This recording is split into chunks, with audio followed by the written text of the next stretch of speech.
성탄절이 다가오면 세상은 늘 조금 더 따뜻해진다고들 말합니다.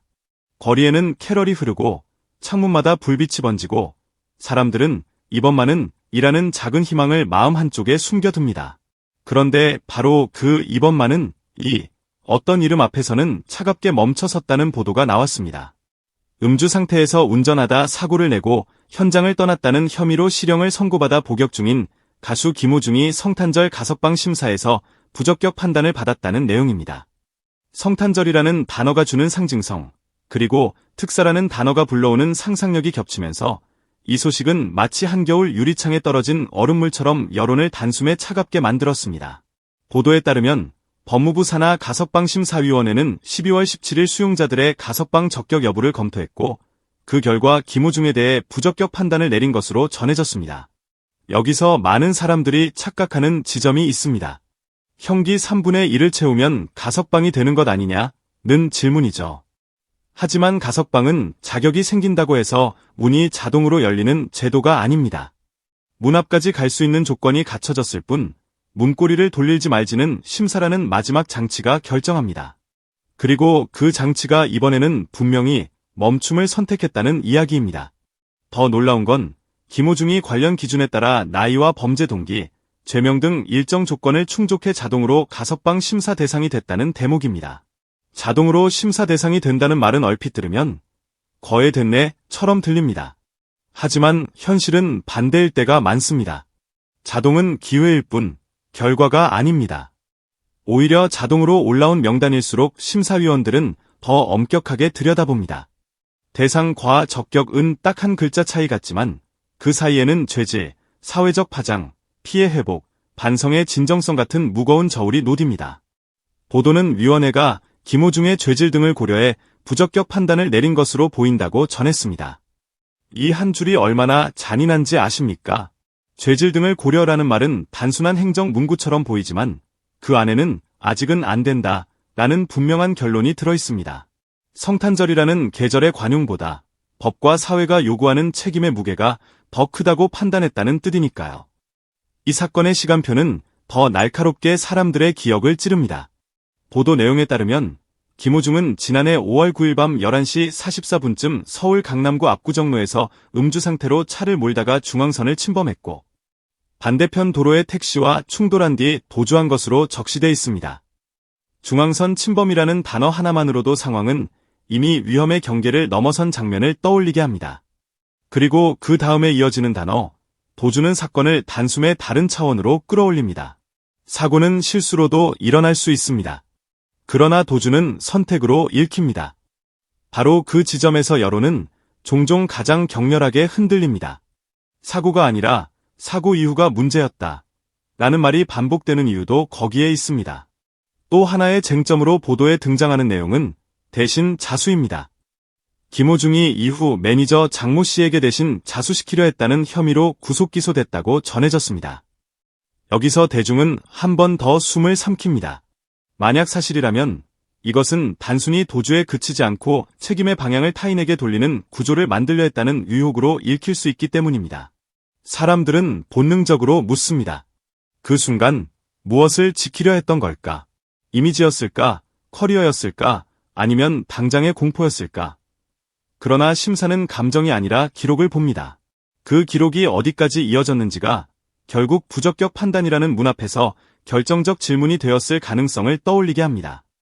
보도는 또한 김호중이 음주운전 사실을 부인하다가 사고 열흘 만에 범행을 시인했다고 전합니다. 열흘이라는 시간은 달력으로 보면 짧습니다. 하지만 사건의 중심에서 열흘은 길고도 길게 늘어집니다. 그 사이에 무슨 말이 오갔는지, 어떤 선택이 이어졌는지, 어떤 판단이 뒤늦게 바뀌었는지 사람들은 상상으로 빈칸을 채우기 시작합니다. 그리고 그 상상은 늘 냉정한 질문으로 모입니다. 처음부터 인정했더라면 지금과 같은 심사 결과는 달라졌을까? 물론 누구도 결과를 단정할 수는 없습니다. 다만 심사라는 절차는 흔히 태도를 함께 봅니다. 법의 세계에서 태도는 단지 감정의 표현이 아니라 책임을 받아들이는 방식으로 평가되기 때문입니다. 결국 1심에서 징역 2년 6개월이 선고됐다는 보도 내용은 이 사건이 단순한 논란이 아니라 법원의 판단을 거쳐 실형으로 이어졌음을 보여줍니다. 그리고 여기서부터 성탄절 특사라는 단어가 다시 사람들의 귀를 때립니다. 특사, 가석방, 선처. 이 말들은 어떤 순간에는 인간적인 온기로 느껴지지만 다른 순간에는 피해자와 사회가 감당해야 하는 상처를 건너뛰는 지름길처럼 보이기도 합니다. 그래서 심사 결과가 부적격으로 전해진 오늘, 누군가는 당연하다고 말하고 또 누군가는 가능성은 열어둬야 한다고 말할 것입니다. 하지만 그 모든 말들 위로 심사위원회의 판단은 하나의 메시지를 던집니다. 성탄절이라는 계절이 모든 것을 덮지는 않는다. 따뜻함은 책임 위에만 놓일 수 있다. 이번 보도가 만들어낸 긴장감은 사실 단순합니다. 유명인이라는 존재가 가진 빛과 범죄라는 단어가 가진 그림자가 정면으로 충돌했기 때문입니다. 어떤 이들은 유명인이기에 더 엄격해야 한다고 말합니다. 반대로 어떤 이들은 유명인도 결국 한 사람이며 제도는 동일하게 적용돼야 한다고 말합니다. 그런데 여기서 중요한 건 제도가 동일하게 적용된다는 사실 자체가 때로는 더 차갑게 다가온다는 점입니다. 대상이 될 수는 있다. 그러나 적격은 아니다. 이것이 제도의 언어입니다.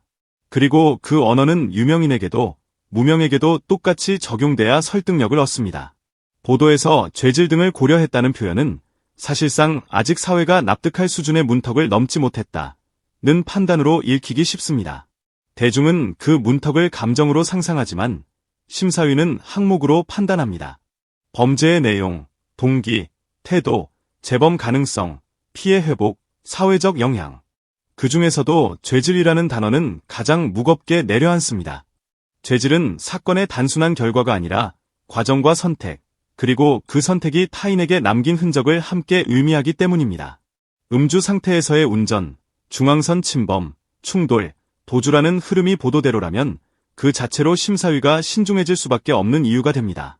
거기에 대신 자수 의혹, 늦은 시인이라는 대목까지 더해지면 심사위의 저울추는 더 쉽게 한쪽으로 기울 수 있습니다. 이 소식이 알려진 날, 사람들은 성탄절을 바라보는 시선이 잠시 달라졌을지도 모릅니다.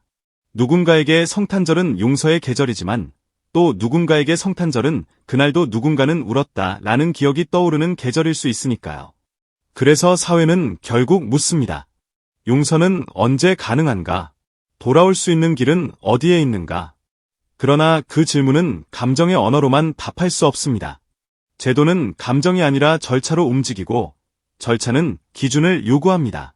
이번에 전해진 부적격 판단은 그 기준이 쉽게 흔들리지 않았음을 보여주는 장면으로 남을 것입니다. 그리고 마지막으로 이 사건이 우리에게 남기는 가장 잔혹한 교훈은 이것일지도 모릅니다. 한순간의 선택이 한 사람의 인생을 흔들고 그 흔들림이 주변의 수많은 삶까지 함께 흔든다는 사실. 운전대는 단지 기계를 움직이는 도구가 아니라 책임을 쥐는 자리라는 사실. 성탄절의 불빛은 아름답지만 그 불빛이 비추는 곳에는 언제나 그림자도 함께 있다는 사실.